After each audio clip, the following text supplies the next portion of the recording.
7 leçons business en période de crise. Bonjour à vous, je suis Coach Caps, révélateur de potentiel. J'aide et accompagne les individus à trouver leur voie, à se sentir à leur place pour un maximum d'épanouissement. Mais aussi, étant très passionné du marketing, j'accompagne les indépendants et les entrepreneurs à développer leur business. Aujourd'hui, je partage avec vous 7 leçons business que j'ai pu apprendre en période de crise. Leçon numéro 1. Avoir une gestion saine de sa vie.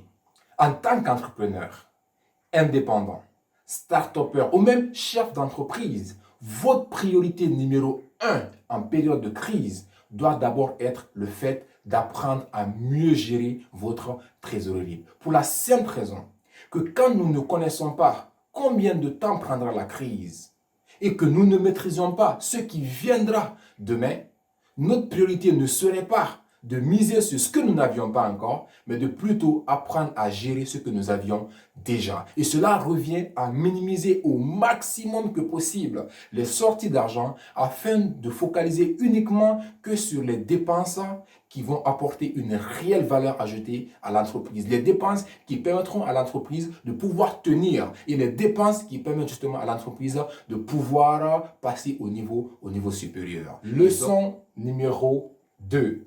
Focaliser sur son corps business. En période de crise, vous devez revoir, restructurer votre business model. La seule idée que vous deviez avoir, donc si vous voulez, la question essentielle, c'est comment dépenser moins en gagnant beaucoup plus. Et cela donc vous amène à revoir toutes vos propositions de valeur afin de focaliser sur les propositions de valeur les plus essentielles pour le développement de votre business. Et donc cela doit vous amener à prendre des décisions radicales afin de pouvoir recentrer votre énergie sur l'essentiel de votre business model.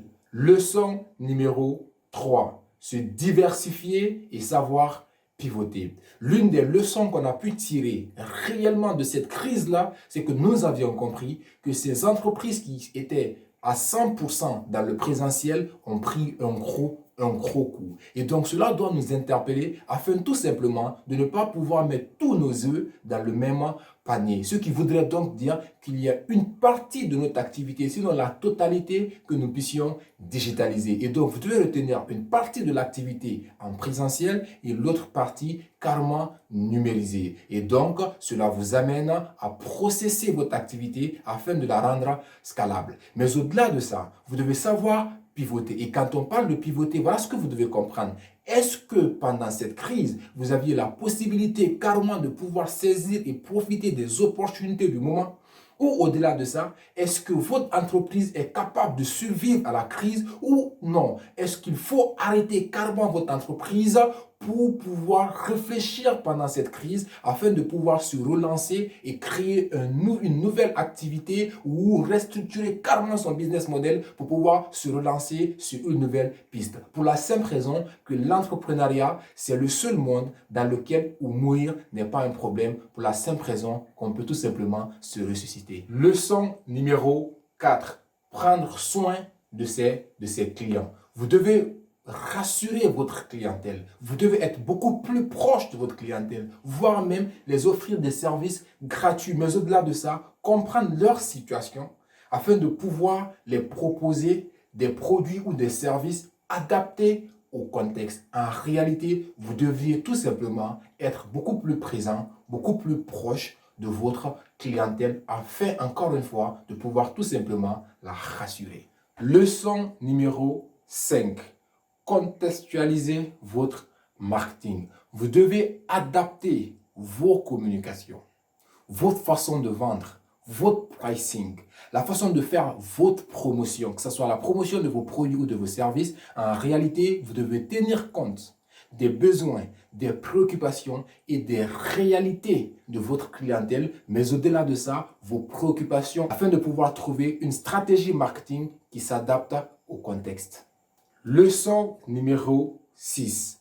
Travailler ses failles business. Le moment est plus que jamais opportun pour vous de pouvoir mesurer tous vos différents process afin d'identifier quelles sont les failles là-dedans afin de pouvoir les améliorer. Cela peut se situer au niveau managérial par exemple. Ça peut se situer dans votre rapport avec vos collaborateurs ou dans votre rapport avec votre clientèle, votre façon de communiquer. Ou peut-être vous deviez déjà apprendre à déléguer un certain nombre de choses afin que vous puissiez vous focaliser sur la réelle valeur que vous pouvez apporter dans les activités de votre entreprise. En réalité, ce moment-là est censé être mis à profil afin que vous puissiez revoir tout ce qui est différence là-dedans pour que vous puissiez être mieux prêt à pouvoir rebondir après la crise. Leçon numéro 7. Vous devez poser des objectifs à court terme. Vous devez non seulement avoir une vision très long terme, mais au-delà de ça, une vision très court terme.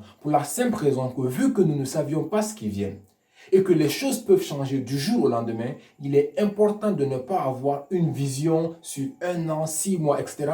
Mais plutôt ramener vos objectifs à la semaine. Je suis quelqu'un qui est très fan des objectifs sur 90 jours, mais honnêtement, avec ces réalités actuelles, il faut ramener l'objectif à la semaine pour qu'au fur et à mesure de ces semaines et de ces jours, que nous puissions fixer des objectifs en fonction des réalités auxquelles nous sommes confrontés. Alors pour terminer avec ces 7 leçons business en période de crise, je vous ai mis un lien dans la description qui vous donne accès à un e-book mais aussi à un audiobook qui vous permettra tout simplement de pouvoir être dans une immersion totale de la COVID-19 dans le monde du business. Alors mettez-moi en commentaire quelles sont les leçons que vous avez pu apprendre de cette crise-là. En tout cas, grand merci à vous pour votre confiance et je vous souhaite encore une fois de faire partie de ces leaders qui vont participer à construire et à bâtir le monde d'après cette crise-là.